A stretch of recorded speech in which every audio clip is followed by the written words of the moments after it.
All right, what's up, guys? Welcome back to another episode of the Living the Dream podcast. Today on the show, we have Allan Susoeff, who is a real estate investor and trainer. Allan, how you doing? Good, real good. How about yourself? I'm doing well, man. Thanks for asking. And we like to jump right in. So if you could start with telling us a bit more about yourself and what you like to do for fun, that'd be great. Oh, for fun. I'll tell you what. I've got three things that I do for fun. Um, on the hardcore end of it, I guess you'd say I'm a cyclist, and then I do yoga. And I totally suck at it, but I love it. My body just won't do all those little poses. I mean, I like it. It's good for sweating, but and for stretching out from the bike. But I'm not very good at it. And I meditate. Those are the three things I do. Gotcha. I love it. And tell us a little bit more about the real estate biz. Um, I have been an investor full time since 2005. I was doing it part time before that. And actually, I came to it through construction and through engineering. I mean, when I was 17 years old, I moved out on my own, needed a job, started in construction, became a builder. From there, I became an engineer. And then all the time, I guess I flipped my first house in the late 80s. And so all this time I was flipping houses, part-time here and there. Finally, I realized one day that I was making more money working part-time, 10 hours a week, than I was making as an engineer full-time. And I was like, why are you going to work every day? Bye, I'm out. And I haven't looked back since. 2005, I've never looked back. There we go. I love it. And tell us a bit about your motivation. What gets you up and keeps you going every day? Oh man, I love this business.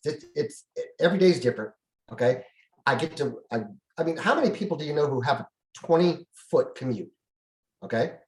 My commute is from my bed to the coffee pot in the kitchen to this office right here. Okay. Yep. I only leave the house if I have to. So that's the best part of it. I got a level of freedom of movement that nobody has. I don't know what other businesses you could do that in besides real estate. I guess maybe insurance sales or something, but even then, you probably, if you're connected to a company, you got to show up at their office every once in a while. I am the office. Yeah. Like I said, I right before we got on the official part of the call, we were talking about that. I've loved this since I was a little kid, so I always wanted to do this. Absolutely, man. And real estate, I love it too. It's something that I'll be involved with for the rest of my life. It's such a powerful wealth builder. Tell us a bit about all the way back in the 80s, you were flipping houses and you were making more money part-time than you were full-time. Tell us a little bit about how you set that system up and got it. Well, the very first house was a HUD repo back when they were called REOs, which just means real estate owned by the bank, but that was, I don't think so much we call them that so much anymore, but it was a HUD repo. And it was my now ex-wife, the kid's mom. That was our first divorce talk, actually. It was 1989. We were engaged to be married, and we weren't quite married yet. And I surprised her with the house that I bought for us. I thought she was going to be all like, woohoo. She's like, what the heck did you do? And then I walked her through. She's like, oh my God, it's so ugly. Ew, it stinks. Well, I was like, honey, it's going to be great. Trust me. And it was. That house actually, we rented it out for more than it cost to rent a property when I went to college in Fayetteville later, when I got my home of the Razorbacks, when I got my degree. And then after all that was done, I turned around and sold it for about 4 times what I'd ever had in it. So I mean, that was the writing was on the wall after that. I have had a chance to train with some of the best trainers in the country. Ron LeGrand, if you've ever heard of Ron LeGrand, Marco Kozlowski, Cameron Dunlap. I mean, these guys were doing this long before, Graziosi and any of those guys, and Grant Cardone even came on the scene.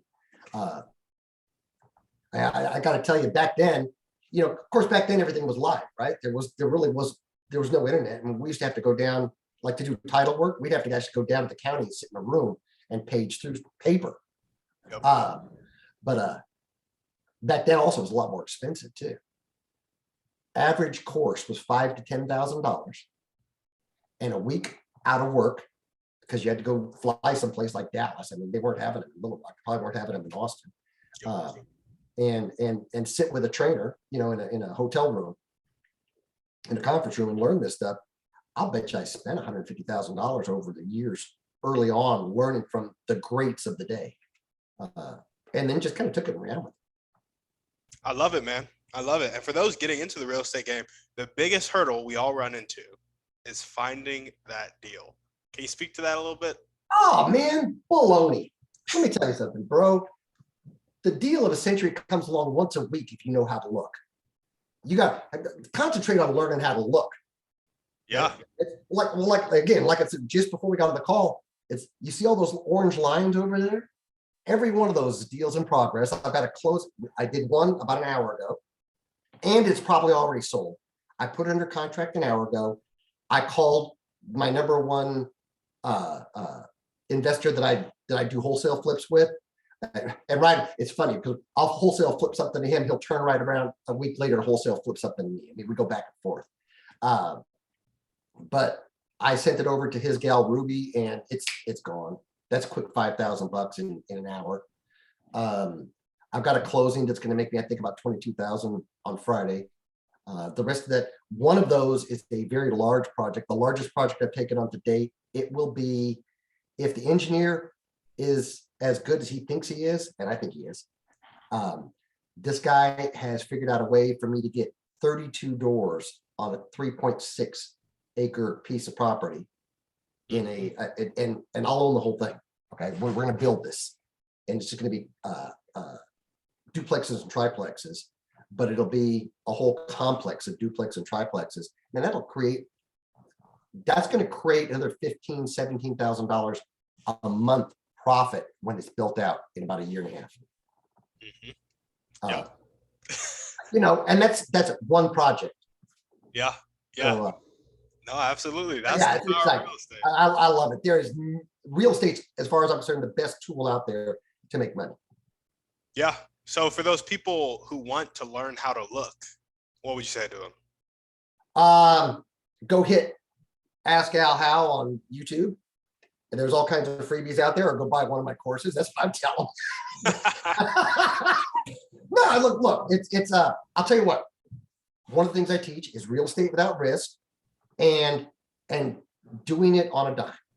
Okay. I will tell you guys the first deal I did, and actually I wanted to prove Ron LeGrand wrong, who's the guy who trained me. I went to this 3-day free seminar. It was free. It was $95, which was his version of free. Down in Dallas. This is years and years and years ago. And he gave us all these tools in this free course, and then you could buy into the first course, which was what he called Ugly House Boot Camp. Okay, which I signed up for. That was like $6,000. But the guy was just an arrogant jerk, and I'm like, I'm out to prove him wrong. This stuff doesn't work. There's no way this works. There's no way it's this easy. So I'll tell you what I did. I went and I searched through. I figured out which was the working class neighborhood. You know where all the rentals are. And I drove the blocks on a Saturday and collected up about 100 addresses of houses that were vacant. I then went down to the county because, like I said, the internet didn't exist. I mean, there was an internet, but it wasn't like it is now, where you could just look stuff up. I went down to the county, talked to the ladies there. They showed me how to sift through the records.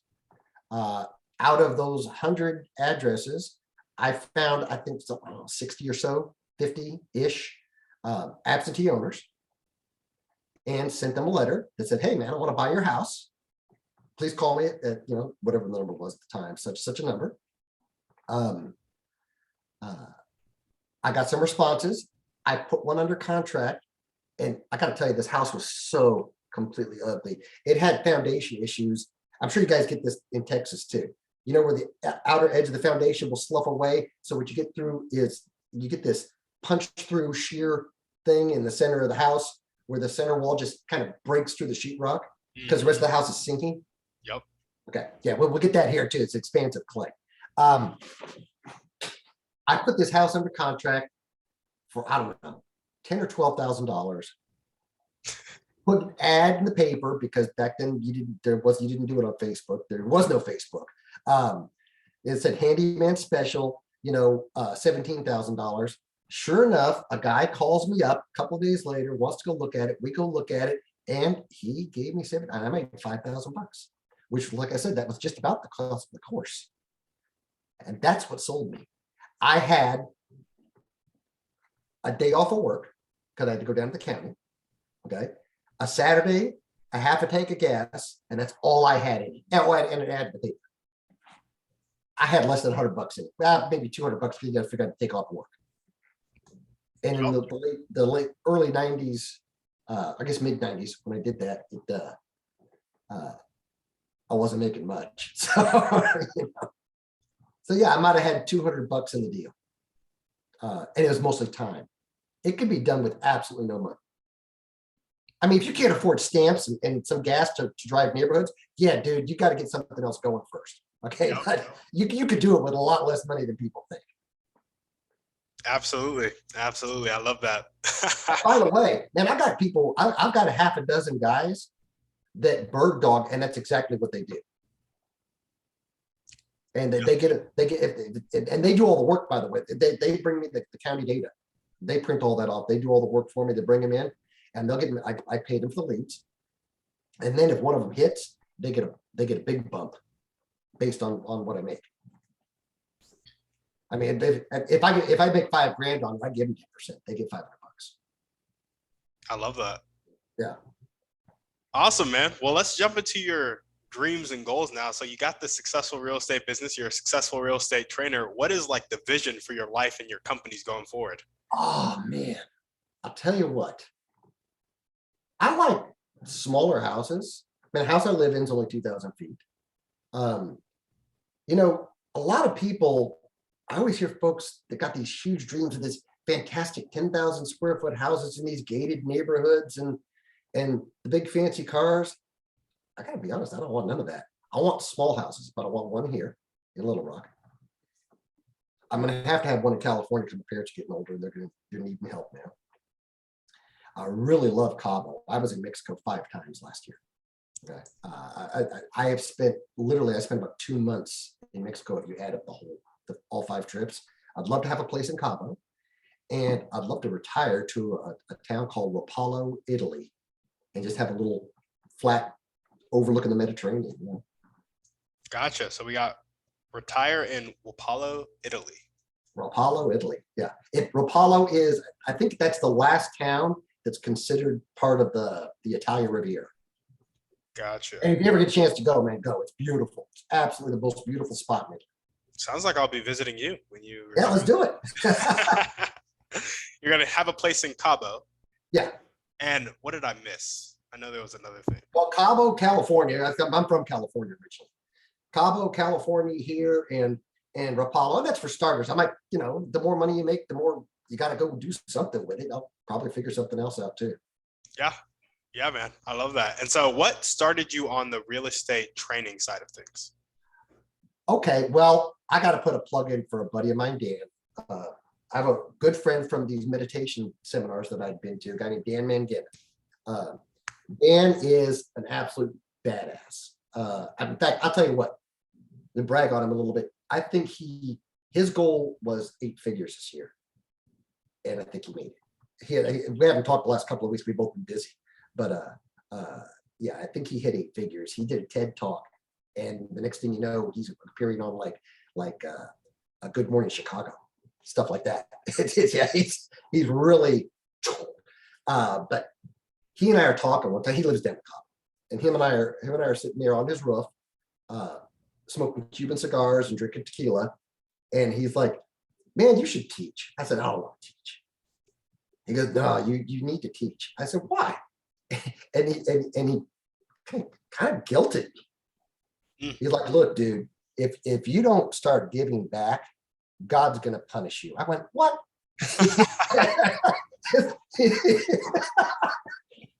He was like, he goes, "You got it." He goes, I know a lot about business. He goes, I'm very successful. He goes, but some of the stuff that comes out of your mouth with real estate, I've never heard of.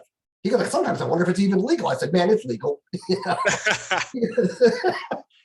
He goes, you owe it to the world to start teaching that to the next generation of people coming up. Because you took it farther than your mentors. Somebody else needs to take it farther than you. And that was like, okay. And he helped me get the courses started because he knows how to do it. He does courses. So he kind of helped me get it started, and the rest is history. We released the first big bundle 2 or 3 months ago now. It's called the Ugly House Bundle. I break it up into the ugly house business and the pretty house business. Ugly house is basically wholesale and retail and landlord. All the stuff that'll make you an old man quick. And then the pretty house business is all the paper stuff, like buying default paper and private paper and buying houses subject to. Do you know what that is? Oh yeah, I know about subject to. Yeah, I know how to do subject twos really, really well. In 2008, when everything crashed, I found myself also with bladder cancer.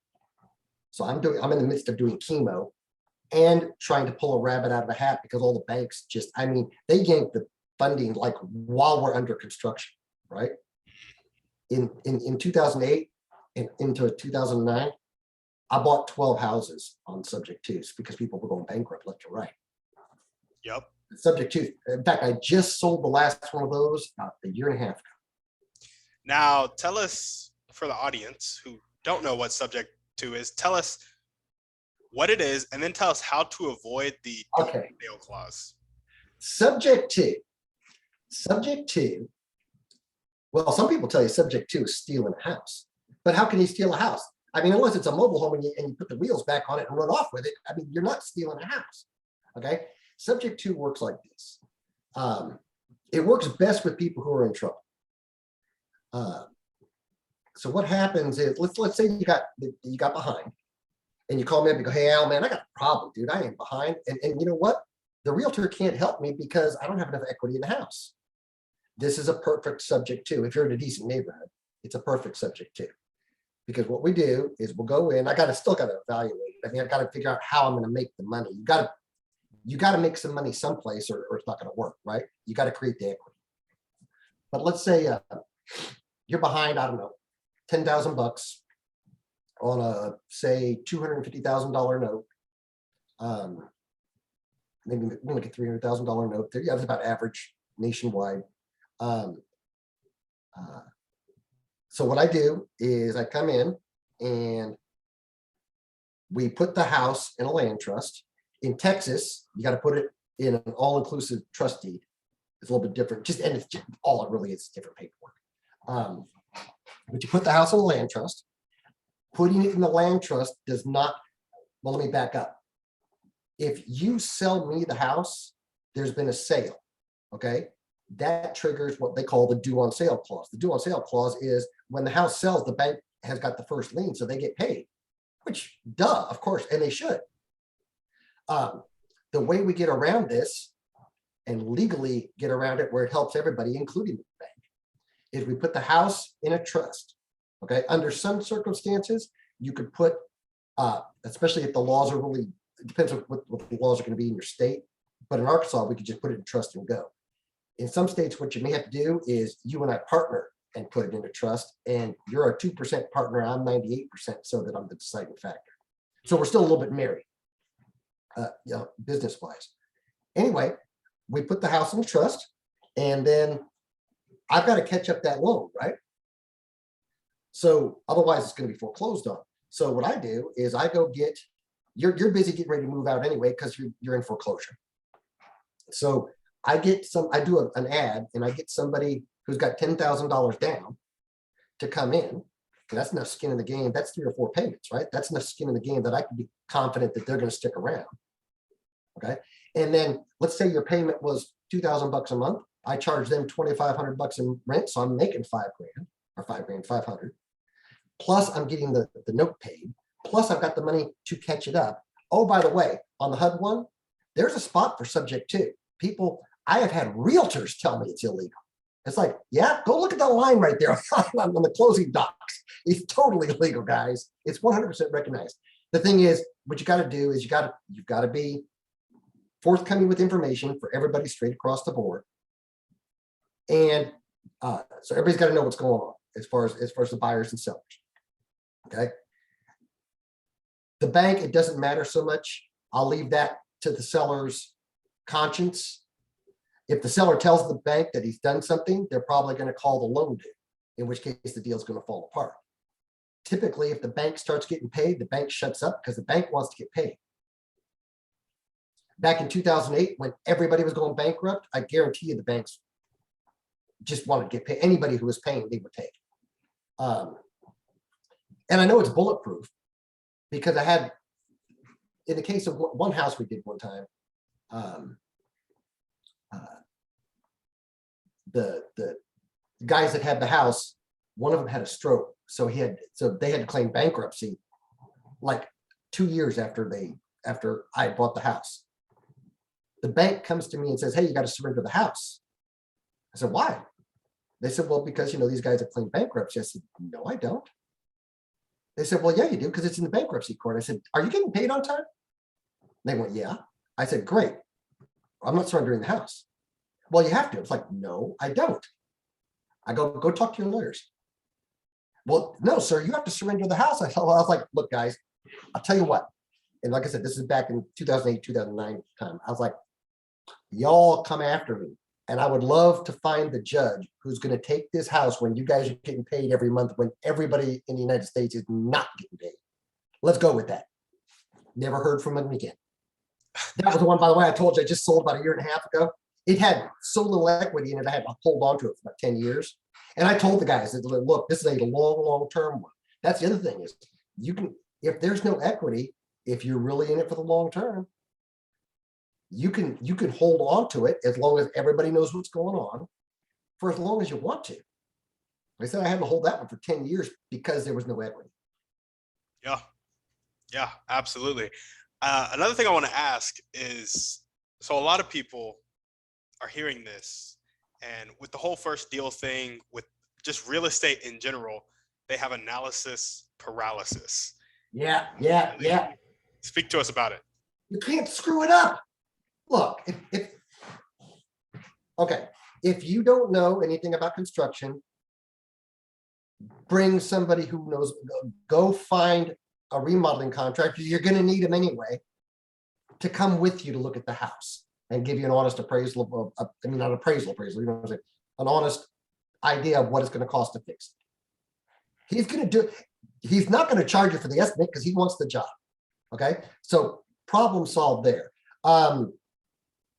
If you don't think you have the money and you want it, then wholesale it and make $5,000 and do it again and again and again. If you do that 5 times, now you got $25,000. Now you have some money to go play with a bank. Okay. If your credit sucks and you can't get with a bank, well, first off, fix your credit. And by the way, I've got people that do that too. I can help you out if you know anybody who needs their credit fixed. I got some good folks on that. But above and beyond that, there's partners. There's angels out there. There's all kinds of hard money. Okay, I'll partner with you. Okay, I'm going to take half the deal. If I'm putting up the money and you're putting up the time, I'm taking half the deal because I've got a lot of risk out there. But do you want to make half the deal or do you want to make nothing? Yep. So half the deal, we do 2 deals instead of 1. Woo. There we go. None of it's hard to do. Now, especially for that person, so wholesaling, right? Yes, sir. You get it under contract, Mm-hmm. and this person did an inaccurate job of estimating the rehab cost, so nobody's taking the deal. Yeah, I see that a lot with new wholesalers. Okay, like I said, that's why I said get a rehab contractor, because you're going to need it anyway. Eventually, you're going to want to do some rehabs. Get your guy to help you learn it.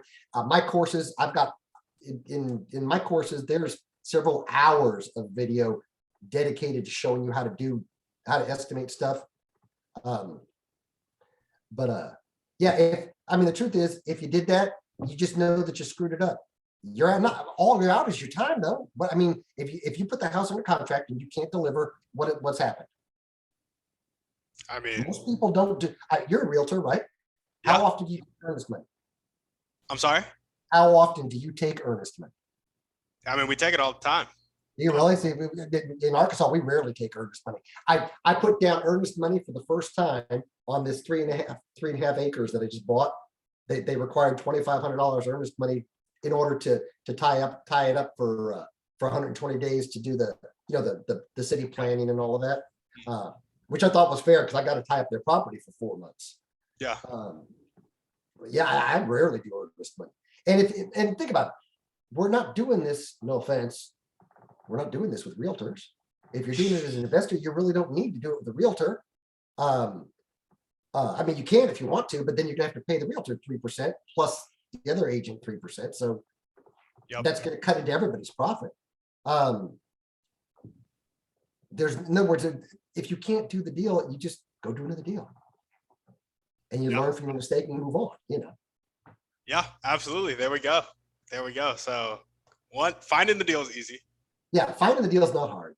Doing the deal, easy. Problem solved. Not hard. Not hard.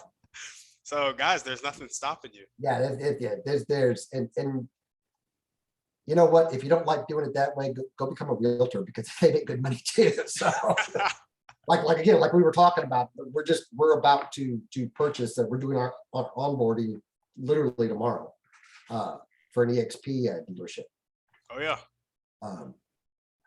Because my daughter likes the back end, and so I'm going to recruit people and build the business, and she's going to do the realty. And she's been in it. She has been writing my marketing letters. She said it was a form of punishment since she was about 12 years old. And she runs the office now. And like I said, with this, she's actually becoming a partner. But she's been my assistant, my main assistant for several years. Yeah. Yeah. No, absolutely. And she's a killer, boy. She's you don't want to negotiate with her, boy. Well, awesome. Let's if there are one or two people you could meet right now, and this could be a specific person or a type of person, and they'd help you take the next step towards your dreams and goals of retiring and getting those homes and doing everything you want to do. Somebody I would want to meet. Who would they be? How would they do it? How would they help you out? The people I would want to meet actually have nothing to do with real estate. I mean, yeah, okay, and we don't know each other that well yet. I've had some neat opportunities in life. I mean, I've got to meet some really. I used to live a block from the governor's mansion in Little Rock. Okay, so I knew Bill Clinton, and, I knew him as Bill, just this guy that jogged down the street. Okay, when he was governor. Like I said, Little Rock's kind of a small town. The people I would want to meet have nothing to do with business. I'd like to sit down to dinner one night with Buddha and Jesus. Find out what really is up. Yeah. That. I love that. I mean, my guess is the wine would be exquisite. Yeah. Absolutely. Well, I guess I have a couple more questions for you. Yes, sir. What's your favorite book, movie, or podcast? Pick one. I was thinking about that because I'm thinking the questions. There's so many favorites, just favorites based on different stuff. Most of my friends would tell you I am Shrek. Okay, so Shrek, because ogres have layers, right? So that's a good movie. But from a business standpoint, you may not even know this movie because it's old. Working Girl. Yeah, I don't know it. You don't know it. Melanie Griffith and geez, and I'm having a brain fart. Harrison Ford. Back when they're both really, really young, and it's all about this gal. She's just trying to push against the machine, and finally pushes through. And that's and I think a lot of people feel like that's what they're doing, pushing against the machine their whole lives. I know I've felt like that many times in my life. And for that matter, even the Shrek movie is the same sort of a thing. He feels like he's got to push against the machine. Yep. to keep his swamp or whatever. All righty. One last question. Yes, sir. So you know how there are people on the planet who have a really fixed mindset? They're not willing to accept help. They're not willing to accept change. And sometimes they'll live their whole life like that and end up dying like that. Mm-hmm. Other times they'll have a change in their life where they switch over to a growth mindset. They're willing to accept help and they're willing to accept change. In your opinion, what is the catalyst that causes them to make that switch? Well, I don't know about other people, but I can tell you from my own experience. I have had several really heavy duty quantum moments in what I call a quantum moment in my life. Wayne Dyer called it that. I don't know if you've heard of him. He was awesome. Yeah. The first one was cancer so everything crashed in 2008. In late 2008, I start peeing blood. I've got bladder cancer. So not only is the market in the toilet, and I got left holding the bag. I'm not kidding you. Oh my God, Timothy. I got left holding the bag with $250,000 just in credit card debt. Oh man. I'm not talking about the loans that all three banks I was working with called me up like within 2 weeks of each other and go, okay, we stop here. I'm like, stop here. What are you kidding me? We're under construction. Millions of dollars in loans, 250,000 in credit card debt. And then I start peeing blood. It was not a fun year. Yeah, that was a rough year. It makes you change what's important to you and what your motivations are. Okay. Then I went through a divorce in 2012 after almost 25 years of marriage. Again, huge change. And then the biggest one was the biggest one almost took me out. In March of 19, they tell me I had a pretty massive heart attack. Apparently the Widowmaker was 100% blocked. And there was another one that was 70% blocked. The 100% blocked one is like lethal. It should have killed me. They said the only reason it didn't was because all the cycling I was doing, I had built these things called collaterals that kind of, so like little tiny arteries that went around the blockages. But man, you want to know where the rubber meets the road? Face death face to face. That'll change your attitude quick. Yeah. I mean, I don't suggest that as a mode for change. I think there's probably easier ways, but it worked with me. I love it. There we go. Drastic events, facing death, coming face to face with your own mortality. There we go. Well, yeah, you start, well, and we talked about like with the courses, there comes a point, and it was after the heart attack, basically, where you want to start doing something that has a purpose more than just above and beyond just ambition. Just, sometimes I refer to a deal as a kill. Okay. I made another kill. It's like, I don't hunt. So that's how I bag the big one, right? Is another deal.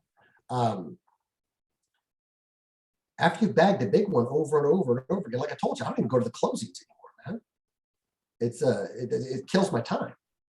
Yep. There got to be something more important than bagging the big one. Absolutely. Well, there we go.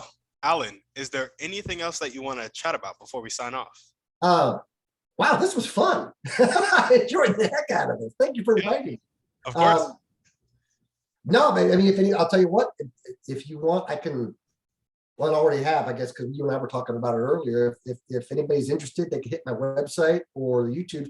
If they're interested in real estate from an investor standpoint, literally go to Ask Al How on YouTube and find me. There's 200 plus videos out there. That's enough. That is enough free stuff right there to get you going. Absolutely. Well, there we go. So you got to get through the commercials and all that crap, but it's, All righty. Well, all that will be in the show notes. And Allan, thank you so much for coming on the show. Thank you. I appreciate it, man. It's been a blast. Of course. And if you guys are listening to this and you loved what Allan had to say, make sure to go check his stuff out, share it, implement it in your life so you can change your life and the lives of people around you. Yeah, and man, I've got masterminds. I'll be happy to show people how to do it. There we go. We meet once a week and talk about real estate. Love it. Join his mastermind. And as we always ask, send this podcast to 1 to 3 people you know need to hear this message. Shoot us a 5-star review on iTunes, and we're out.